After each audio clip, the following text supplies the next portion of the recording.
এখন রাত ১:৩০। আমরা সবাই সান্তা স্টেশনে অপেক্ষা করছি ৪ ঘন্টা হলো ট্রেনের জন্য। এই গরমে আমাদের গন্তব্য দিনাজপুর।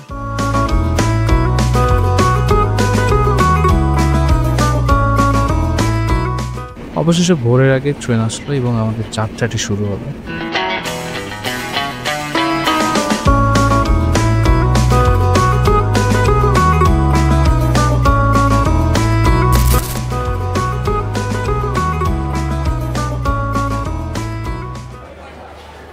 তো আমাদের নামবার কথা ছিল ভোর ৪টায়। ভোর ৪টার বদলে আমরা নামলাম সকাল ৬টায় এবং তারপরে আমাদের জার্নি শুরু হলো দিনাজপুর রাজবাড়ির উদ্দেশ্যে অটোতে।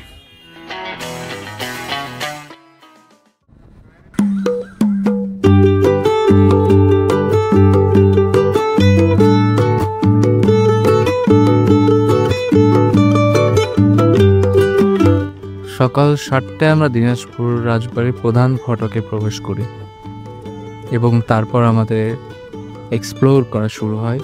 পরাণ বাঁধি যতনে পিজনা প্রেমেরি সিনানে, পরাণ বাঁধি যতনে পিজনা প্রেমেরি সিনানে।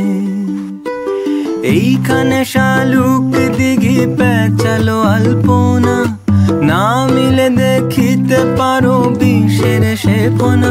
জ্বালায় মরিবে অবেলায় পুলনা ফুলেরই ইশারায়, পরাণ বাঁধিও যতনে পিজনা প্রেমেরই সিনানে। ভাবতে অবাক লাগে এই গরমে অনেকে চা পান করার জন্য পাগল হয়ে রয়েছে।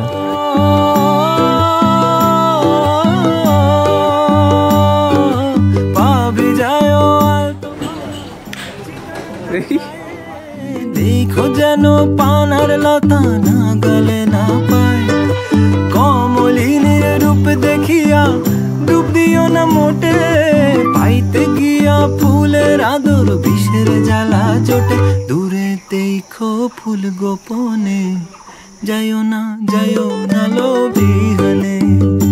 পরাণ বাঁধিও যতনে পিজনা প্রেমেরই সিনানে।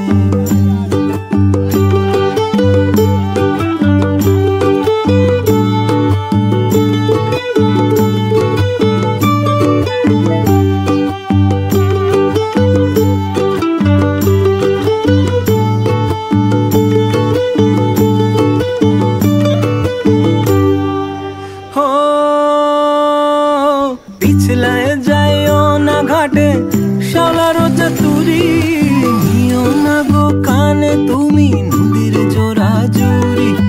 রোদের ঝিলিক মাখিয়া যুবতী তটিনী, ডাকিবে তোমারে বহু ছলা কলায় দিনে। পরাণ বাঁধিও যতনে।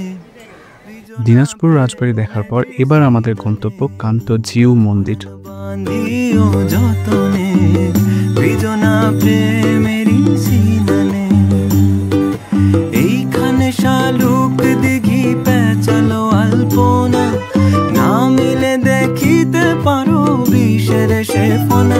জ্বালায় মরিবে অবেলায় পুলনা ফুলেরই ইশারায়, পরাণ বাঁধিও যতনে পিজনা প্রেমেরই সিনানে।